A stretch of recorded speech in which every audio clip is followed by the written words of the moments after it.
नमस्कार।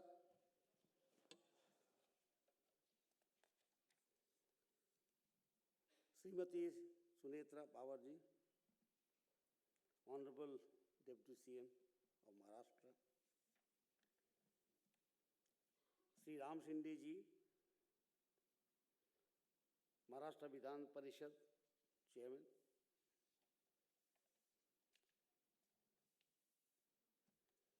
सुश्री अदिति तटकरे जी, महिला एवं बाल विकास मंत्री, Shri Jay Kumar Rawal ji, minister protocol and food processing, Shrimati Ritu Tawde ji, Mumbai mayor of Mumbai, doctor Ujjwala Chakradev, SNDT Mahila Vishwavidyalaya के कुलपति, secretary to the governor, Bharat की प्रथम राष्ट्रीय दृष्टिबाधित महिला क्रिकेट टीम की खिलाड़ी बहन doctor Mahantesh ji, cricket association for the blind in India CABI के अध्यक्ष, टीम प्रबंधक, team manager Sushri Shikha Shetty ji, CABI की सभी पदाधिकारीगण, फिल्म के निर्माता एवं निर्देशक, Victoria school for the blind, national association for the blind students, Swayam Siddha के सदस्य, मुंबई विश्वविद्यालय के जनसंचार एवं पत्रकारिता विभाग के विद्यार्थी, यूनिसेफ महाराष्ट्र की प्रतिनिधिगण, विभिन्न विद्यालयों एवं स्वयंसेवी संस्थाओं से पधारे सभी अतिथि देवी और सज्जनों,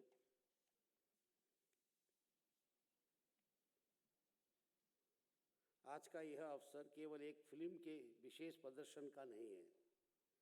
यह साहस, आत्मविश्वास, संकल्प और अदम्य इच्छा शक्ति के जीत का उत्सव है। देख ले इंडिया केवल एक फिल्म नहीं, बल्कि दिव्यांगन बेटियों की प्रेरक यात्रा है, जिन्होंने अपनी प्रतिभा, कठिन परिश्रम और अटूट आत्मबल से पूरे देश को नई दृष्टि दी है। भारत की प्रथम राष्ट्रीय दृष्टिबाधित महिला क्रिकेट टीम की सभी खिलाड़ियों के प्रति मेरे मन में उत्पन्न सम्मान और गर्व का भाव है। टीम के अधिकांश खिलाड़ी छोटे छोटे गांवों और ग्रामीण क्षेत्रों से आई है। जीवन में अनेक चुनौतियों और सीमाओं का सामना करते हुए इन्होंने क्रिकेट के मैदान पर इतिहास रचा है, वह असाधारण है। देख ले इंडिया ने हमें दिखाया कि यदि अवसर मिले और उचित मार्गदर्शन मिले तो दिव्यांगजन भी सब कुछ कर सकते हैं। अपने केवल विश्व कप नहीं जीता, बल्कि करोड़ों भारतीयों का हृदय भी जीत लिया है।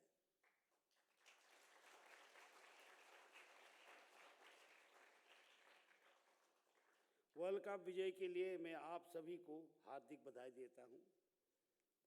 संपूर्ण राष्ट्र को आप पर गर्व है। मैं cricket association for the blind in India के अध्यक्ष डॉक्टर महांतेश जी के टीम मैनेजर शिखा शेट्टी तथा सभी पदाधिकारियों को हार्दिक बधाई देता हूं। उन्होंने वर्षों तक समर्पण, धैर्य और अथक परिश्रम से इन खिलाड़ियों को प्रशिक्षण देकर उन्हें विश्व स्तर तक पहुंचाया है। उनकी सेवाएं निस्संदेह अनुकरणीय हैं। मैं इस प्रेरणादायी फिल्म के प्रोड्यूसर और डायरेक्टर को भी विशेष बधाई देता हूं। उन्होंने अत्यंत संवेदनशील विषय को सुंदर ढंग से प्रस्तुत किया है। यह फिल्म केवल खेल की कहानी नहीं है, यह महिला सशक्तिकरण, दिव्यांग सशक्तिकरण, सामाजिक समावेशन और मानव आत्मा की विजय का सशक्त दस्तावेज है। हमारे देश में क्रिकेट के सितारों को बड़ा सम्मान मिलता है, स्पॉन्सरशिप सपोर्ट मिलता है, किंतु हमारे दिव्यांगन खिलाड़ियों की आउटस्टैंडिंग एंड एक्सेप्शनल अचीवमेंट्स को भी वह सम्मान और पहचान नहीं मिल पाती जिसकी वास्तव में हकदार है। कितना संघर्ष, कठिन संघर्ष किया है जीवन में हमारे इन सभी खिलाड़ियों ने। पैसों की कमी, घर से विरोध और शारीरिक चुनौतियां, इन सब के बावजूद उन्होंने हार नहीं मानी। यही उनकी सबसे बड़ी जीत है।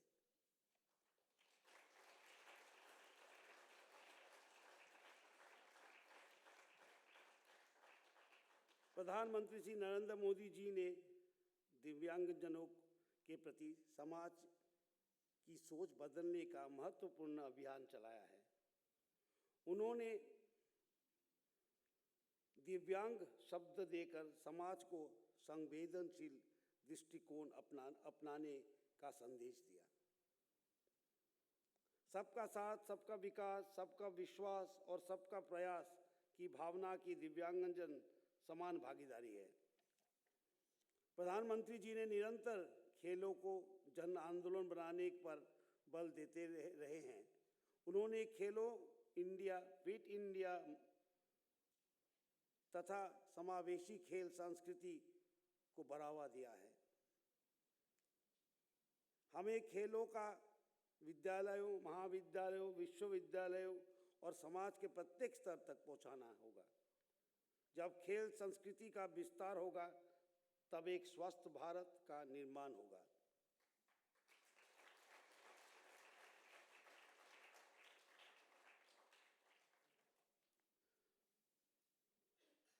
महाराष्ट्र के राज्यपाल तथा राज्य के विश्वविद्यालय के कुलपति के रूप में मैं राज्य के सभी कुलपतियों से आग्रह करूंगा कि दिव्यांगन खिलाड़ियों के लिए विश्वविद्यालय के स्पोर्ट्स फैसिलिटीज, ट्रेनिंग फैसिलिटीज और अन्य रिसोर्सेज उपलब्ध कराएं।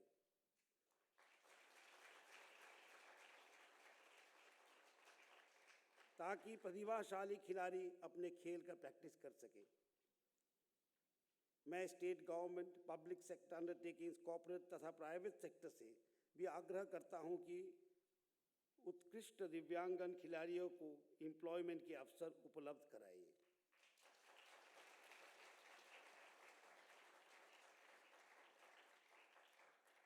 इससे वे इकोनॉमिक सिक्योरिटी के साथ अपने खेल पर पूरा ध्यान भी दे सकेंगे और भविष्य में प्रशिक्षक बनकर नई पीढ़ी को तैयार करने में भी महत्वपूर्ण योगदान देंगे।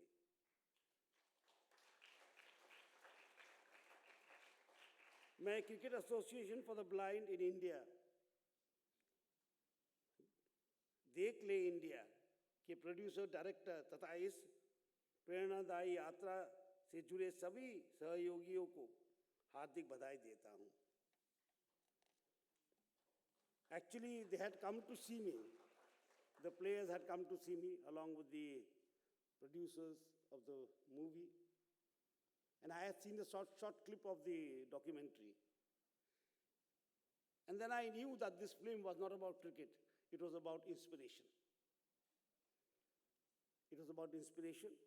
And it was about, the challenges are not obstacles.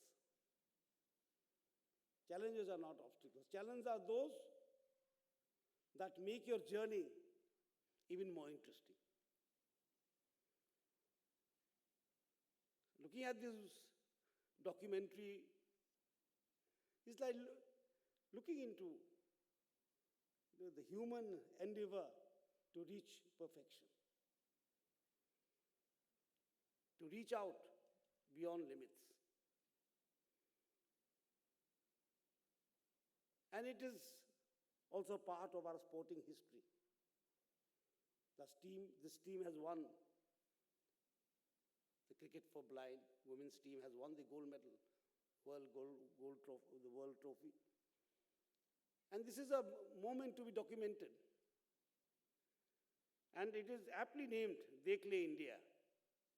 And I believe that a lot of people should see it. वो देखना भी चाहिए सब. Because nowadays inspiring things have become little less. Everything is more information. When you look at our screens all the time, it is information that has been hammered into us.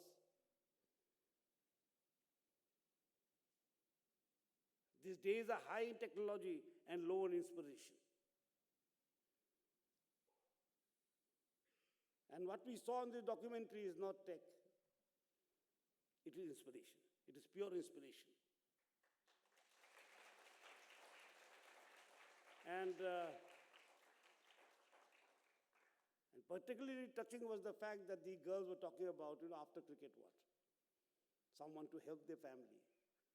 Someone to become teachers so that they can, spread education in their villages.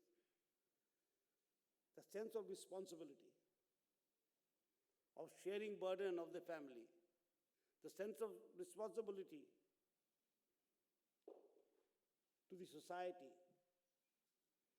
And when they played the game, the sense of responsibility towards the nation to do it proud is something that this film personifies.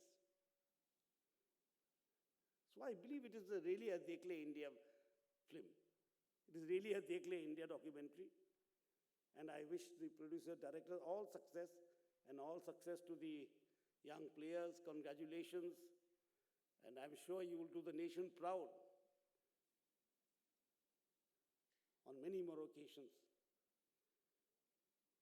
And most of these girls, or all, are from very humble backgrounds. Actually, where you come from does not matter, what you do matters.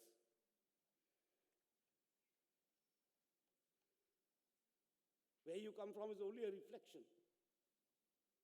And what you do is your real image.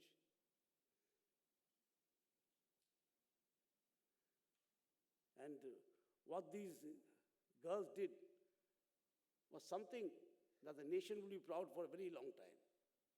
I wish them all the best, and I wish everyone who is with this team all the best, and with this film also. And if we require, we will show these films in university also. I will ask Prashant ji to take up with the vice chancellors to see these screenings in schools, in colleges. That is important.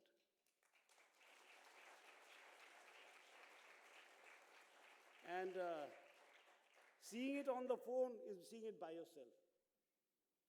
Seeing it in a group energizes the whole thing. That is very important. That's why I said, let's have a screening. As I could say, everyone can see on the phone.